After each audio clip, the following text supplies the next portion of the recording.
Everyone wants to take their business, their skills, to the next level. Small and mid-sized business owners have exceptional insight into how to do this. They endure and thrive because they find ways to overcome the challenges that come their way, and they can teach us valuable lessons to apply to our own companies and lives. Stephen Nooner, founder and owner of Alkali, a company with a unique process that helps businesses more effectively buy and manage their insurance programs. And Bob Gibbons, builder of Riata Commercial Realty, a real estate advisor and tenant advocate, are two prominent Metroplex businessmen who, along with their weekly guests, will ask their and your probing questions, finding impactful solutions that will help you reach for the next level. Here are your hosts, Stephen Nooner and Bob Gibbons. Welcome to The Next Level, Conversations that Propel Business. I'm your host, Stephen Nooner. And this is Bob Gibbons, and we're here with another interesting guest today. Our guest is Keresa Richardson. She's the CEO of a bunch of companies, but the two we're going to talk about first, Lawton Commercial Services and Benjamin Franklin Plumbing. And she is the CFO. Her husband, JR, is the CFO. And they've been in business together for 33 years doing all these services. It's amazing. Wow. They one thing that's interesting about Keresa is she was the first ever franchisee-elected president of the brand Benjamin Franklin Plumbing. That's a huge honor. It's huge. I mean, when you're selected by your peers, I was pretty impressed by that. Huge, Yes. huge. All right, let's not go there. So welcome, Keresa. We're excited to have you on the show. Thank you, gentlemen. Good to be here. Welcome. So we always like to start with the Wisdom of others. And so I understand that you brought a quote you wanted to share. I did. It's sort of my life verse. Proverbs 3, 5, and 6. Trust in the Lord with all your heart. Lean not on your own understanding. In all your ways acknowledge him, and he will direct your paths. And this has been quite a journey for my husband and I. We never expected the success that we've had, that the Lord has blessed us with, but it's all about him and the journey that he's guided us through. So I don't understand it, and every day I wake up and I don't understand it, but we trust in the Lord to guide us in our business dealings. So just out of curiosity on that, as you progress 33 years, are there times now that they've become, looking back, it becomes very, very clear, like, oh, wow, that's what you were doing, Lord? Well, sure, retrospective is always the best way to look, but at the time when you're in difficult situations, it's difficult to see what God has planned. Sure. But you just take it one day at a time, and then you're right. At some point in time, you look back and go, wow, how did that happen? Or we didn't see that coming. And thanks so much for seeing us through that. Sure. We call them coincidences, just little things that you in the middle of it, you don't even know how special they are and how blessed you are to be going, Or how you survived it. Yeah, that too. and are going to in the future. Well, speaking of that, let's kind of go back to the beginning. So 33 years ago, where did you guys start? How did you, as you say yourself, how did you as a woman get into the plumbing business? Well, I fell in love with a plumber. That was a God thing. So no, honestly, I never anticipated. I have 3 degrees, a master's in business, a master's in industrial technology, and I never really anticipated going into the plumbing business. But JR is a master plumber, and our first business was Lawton Mechanical Contractors, which builds restaurants, primarily fast food restaurants, all across the state of Texas. So that was our first entity. And, we had 3 children, we homeschooled, we did all these other church activities and missions work and things like that, but I was still involved in the business. But as the kids grew and life changed, and our daughter graduated from high school at 16, and then I started our second company, which was the Benjamin Franklin Plumbing piece. My husband looked at me one day and he said, "What are you going to do when Amber graduates?" And I said, "Nothing. This is it, And he said, "No, you got 3 degrees, too much talent. You need to start your own business." So we did. We started the Ben Franklin Company at that point. And then over the years, we've added other entities to our mix of companies as God provided the opportunity. So what was the idea? Like, what were you on to when you came up with the idea for Benjamin Franklin? I mean, was it feedback that you were getting from people that were using plumbing services, or you just always thought, that you always thought you'd do it better, or what was the driver? Yeah, I knew I could do it better. I had a plumbing problem and I had to call a plumber because my husband was a commercial new construction guy. There are different phases of plumbing, different types, and so they didn't do residential work. And I called a plumber one day and I got a dirty guy that showed up late, and I just was shocked at the quality of service, the poor service that I got, and I thought, somebody needs to do this better. So our company that we started, we show up on time, or we pay you $5 a minute. All of our plumbers are licensed, personality profile, drug tested, background checked, great guys. They put the shoe covers on when they come in. They're in white shirts, and we pay you if we're late. So I just tried to create an experience that was better for the homeowner than what I had had. And so that led to a national franchise. And did you know at the time that you were onto something like that? I mean, because, sometimes it seems so simple and it's brilliant and great. And I've used your services and I've used other plumbers, and it took a while before we saw the light, right? And quite honestly, Benjamin Franklin was more expensive than what we were paying the other plumber, but it just got to a point where all the things you just said were true, and it was worth the additional money to not have the brain damage. But so looking back, it's easy to say, oh wow, you've had all this success, but in the moment, did you have any clue of what you were onto? No, I think I didn't, but I knew that there was a better way. And if people valued their home, which was their largest investment, and they wanted the best warranties and the best guarantees and peace of mind, and they want their problems to go away. They just want to trust someone. And so that's all we were after at the time. And you're right, we're not the most expensive, we're not the cheapest, but it does cost money to get the highest quality talent. And so that's what we based it on. We price according to our cost of doing business, and we don't work our guys on commission, and many of our competitors do. We pay our guys, an hourly wage, so they're not tempted to be dishonest when they're in your home. Some companies might create a problem or tell you there's a problem when there's not a problem. So the big thing is be honest, and I think people appreciate that in the long run. Yeah, they may sure. not initially, they might look for a cheaper alternative, but in the long run, honesty and integrity always win. Yeah, and it was an evolution for us. And full disclosure, we'd never met before today. But I mean, I used the other guys, several of them. We have investment properties, and and then it just got to the point. It's like all this wasn't worth it, and we've not used anyone other than you guys since. Well, thank you. When people tell me they've used our services, I apologize and said, I'm so sorry you had a problem, but thank you for trusting us with it. So let's go back to Lawton first for a few minutes. When JR started that, you said he was a master plumber and he was doing commercial only work. Tell us about that company and how it got to a certain scale before you even thought about the Benjamin Franklin piece of it. Was it just like chuck in a truck, one guy, or had he built it to something bigger than that already? No, it was very small. It was very small. New construction is different. You work crews, a team on a job site. And so you'll have one licensed plumber overseeing tradesmen, journeymen, different levels of plumbing. But those people don't enter into someone's home. So they don't necessarily have to be background checked and drug tested and things like that. So it's a different type of industry. The company was still very small. It did take off because of the quality of work. Again, it's quality. You either want quantity or you want quality, and we've always been quality focused. So as contractors and general contractors began to notice how quickly they could get their restaurants built because our guys were so fast and so focused, then general contractors wanted to use us because they're financing millions of dollars to get a new restaurant open. They want it open as quickly as possible. So that company grew, again, on a reputation of being fast and accurate and the quality work that they did. So how many crews was JR running at that point on the commercial side? Oh, well, I mean, It varies. I mean, it depends on the economy. That has about a 7-year cycle. The new construction boom in the Dallas area and the Texas area is typically about every 7 years. Right now, we're in a big boom in Dallas, but every 7 to 8 years, you're going to see a cycle.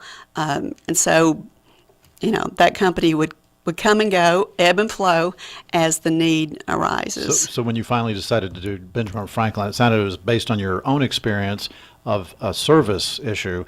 But does Benjamin Franklin also do new construction? They do not. They are just service and repair. Again, that's a different animal. Different model. Service and repair, again, they're going into people's homes. And according to the state law, you have to background check everyone that goes into a residence. That law went into effect about 10 years ago. And I called my buddy that did our background checks, and I thought, wow, this is really going to be a boom for your industry because everyone needs to background check now. And he said, not really. We're finding that people don't want a background check because they don't want to know. And they feel like if they don't know, they're not responsible.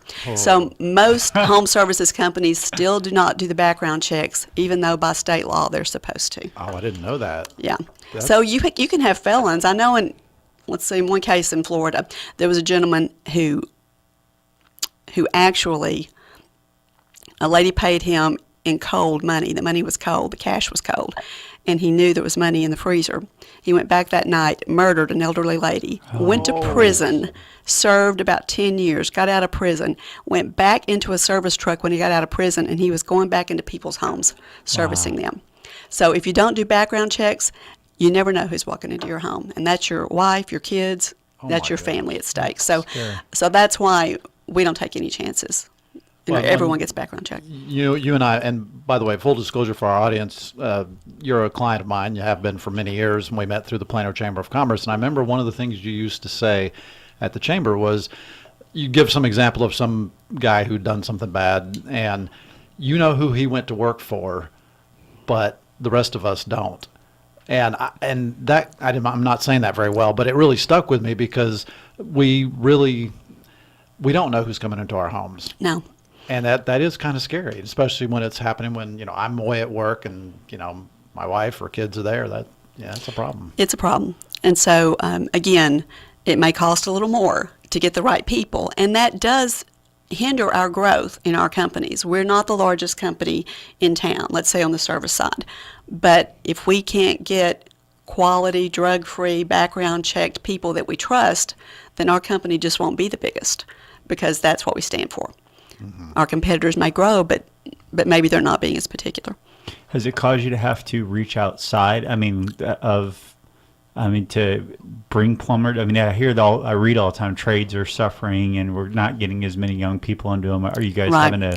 We're having a huge labor shortage, and we're working with our legislators right now to get some of those laws changed, and we're also recruiting and training some people internally. It takes 8 years to become a master plumber in the state of Texas, 9 years if you're a responsible master for a company. So you can either go get a PhD or you can be a plumber. And that's one of the things people don't understand is that... but the plumber's going to make more money. Well, yes, and we still make house calls. We make more than doctors, and we make house calls. So, when it comes to that, it's a very interesting trade, but we operate under the penal code in the state of Texas because what we do is so lethal. We handle cross connections. We handle natural gas, many diseases, even Legionnaire's disease a few years ago. That was a plumbing problem. So, so people don't really understand how technical plumbing is, and you don't want an unlicensed person doing work in your home.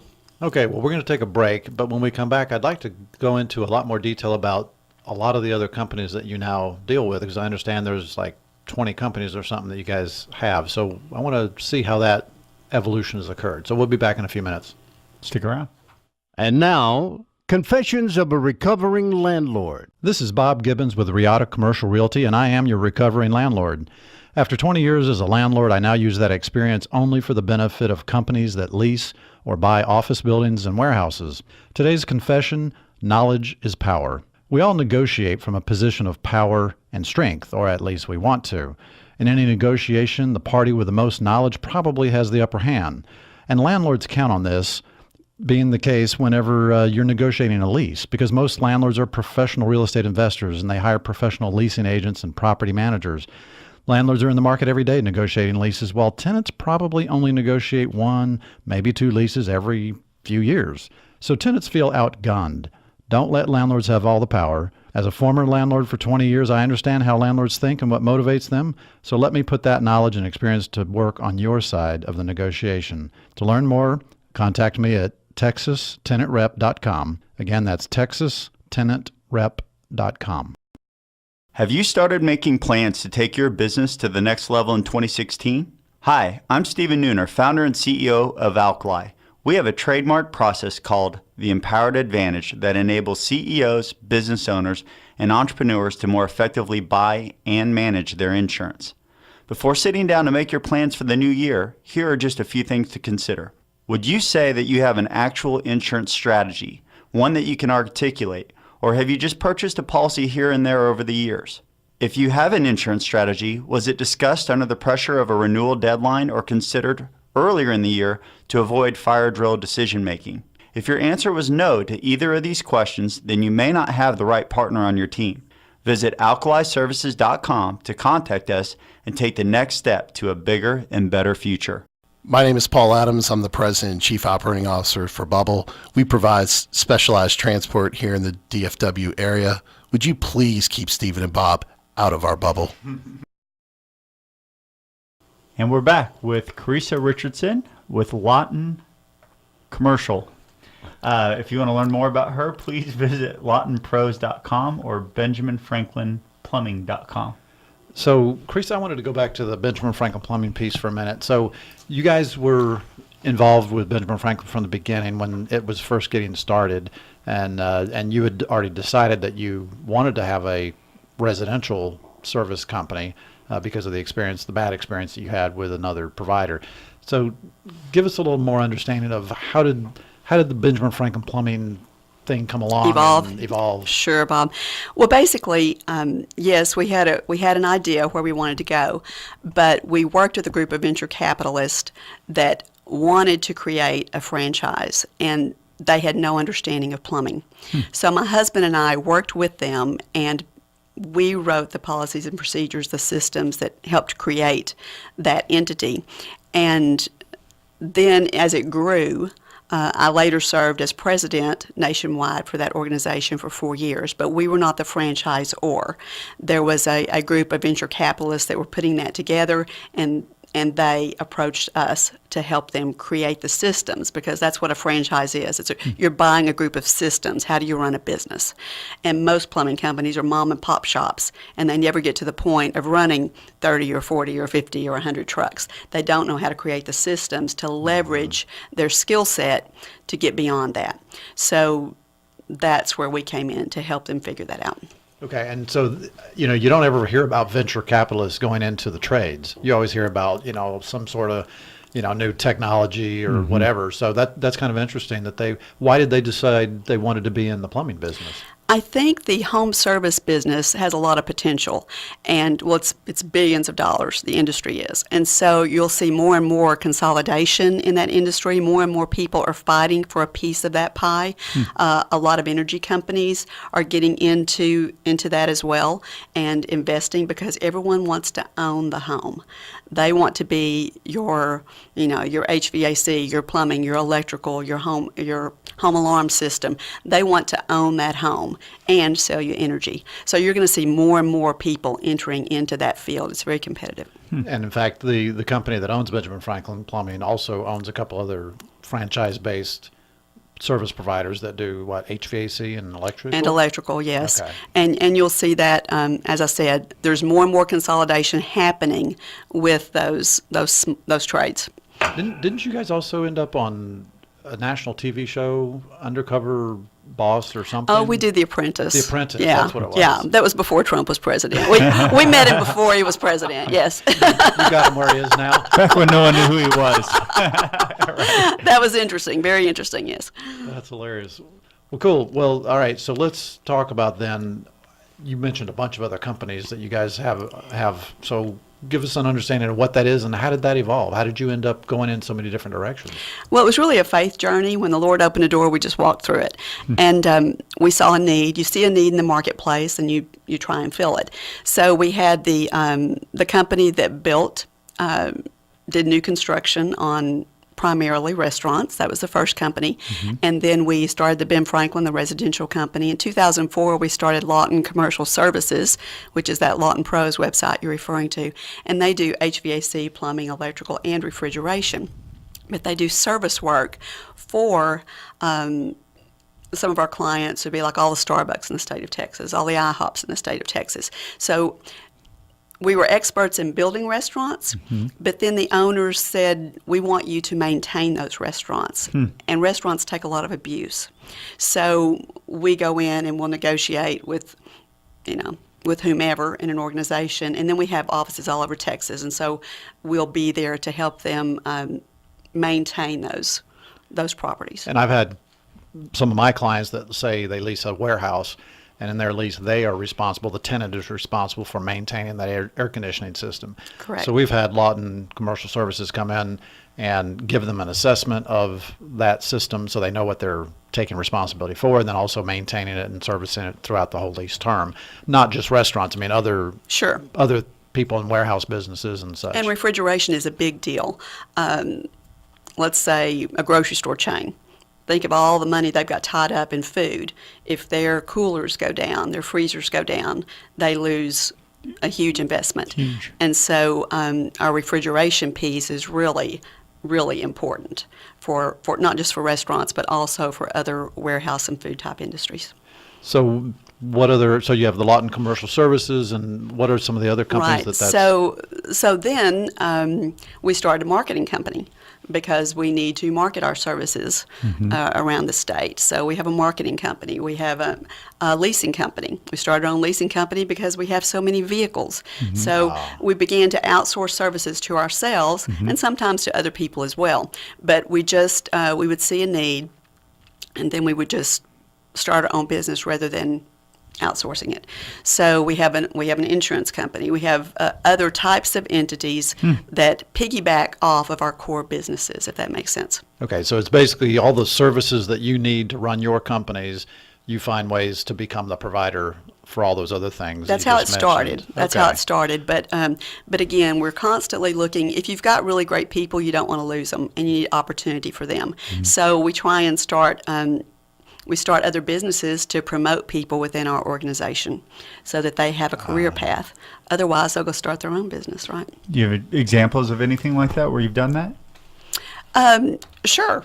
We promote, it's difficult to do, but we promote let's say, our operations managers were plumbers that were in the field for years, and so they'll be promoted to, say, an operations manager, and then they move up the ladder possibly to a regional manager, and then to a VP, and then to a president of an organization.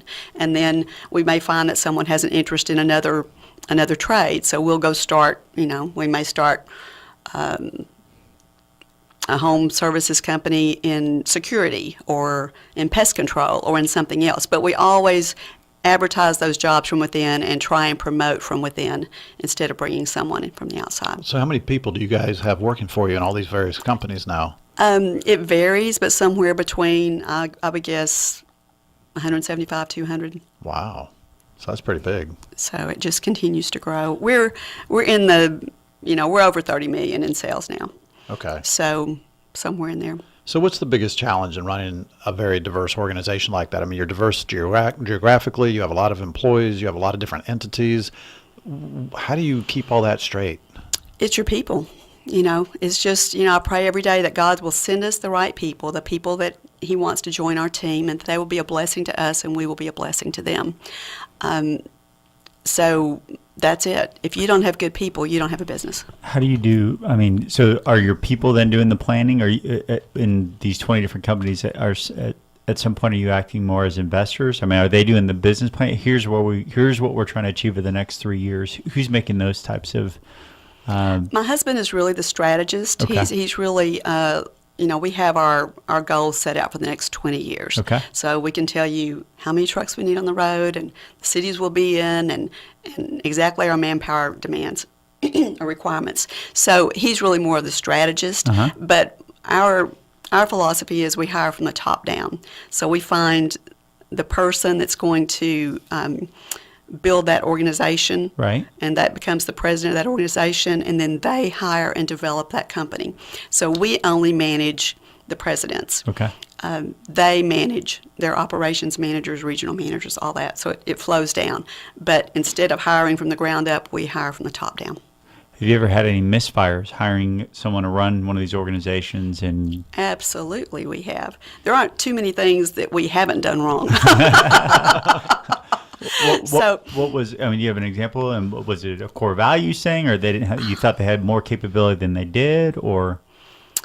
Their heart just wasn't in it. You know, we had one company that, due to the economy several years back, took a dive, and we wanted to find another position for this person and not lose them. And so we opened a company for them to, another company for them to manage and operate. And it really wasn't where their heart was. They really just didn't want to do that. So they ended up leaving our organization, starting their own company. You know, we tried to keep them, Sure. but we ended up closing that division, that company that we started, because it just wasn't a good fit. We tried to salvage them and keep them, but they wanted to go do their own thing. So what do you do differently now? I mean, based on that experience. Well, I mean, we always personality profile everyone in our organization so that, you know, we say we know more about them than their mama knows because we find those to be very accurate. Sure. So we personality profile, you know, right person, right job, put the right person in. And even though we had done that with that particular individual, their heart just wasn't in what they were doing. Sometimes just doesn't work out. Yeah, You gotta do make sure it's everything you what they wanna can, do, but it's too. you never own a person. You just hope you create the environment where they want to be on your team. Sure. Now, you guys have also had a lot of family members in your organization over time. Sure. What's the wisdom on how to make that successful? Well, you have to keep business business and family family, and you have to, just because your last name is the same, you can't be preferential. Okay. You have to, you know, they have to do their job. They have a job description. They have to do it. And if they don't do it, they get written up or terminated just like everyone else. So you just treat them the same as you do everybody else, pretty much. Right. And I guess We all the consider other. everyone in our organization to be our family, not just Okay. the blood relatives. Yeah, and I would think that the people that are not blood relatives are really watching more closely how you're treating those blood relatives differently, if you are. Sure. And so I imagine they're very cognizant of that. Well, you should treat everyone with love and respect, no matter who they are. Yeah. So if they happen to go home with you, that's a plus. But Interesting. Well, Keresa, we really appreciate your time today. It's been Thank you. a joy to have you on the show and Thank you. your insights. For our listeners, please go to lawtonpros.com to learn more about the commercial service division. And they do heating, plumbing, electrical, the whole ball of wax, and benjaminfranklinplumbing.com for the residential service. And Bob has been working diligently, as we've announced before, and we now have the show up on podcast. So go to the Next Level show and subscribe. You'll find lots of former other great guests that share their insights and wisdom. And go check out our archive. If you look at the interview we did with Hal and Judy Doherty, they are a recruiting firm, and they had the unique idea that they should hire somebody that was psychotic or sociopath. That was it. Sociopath. They hired a sociopath. Why? You'll have to go listen to that show. So check go it look out. that up. Check it out. We'll be back next week with another great guest. Have a great week. You have been listening to The Next Level, Conversations That Propel Business with Stephen Nooner and Bob Gibbons. Join us every Tuesday at 1:30 p.m. for more prolific conversations that will take your business to the next level.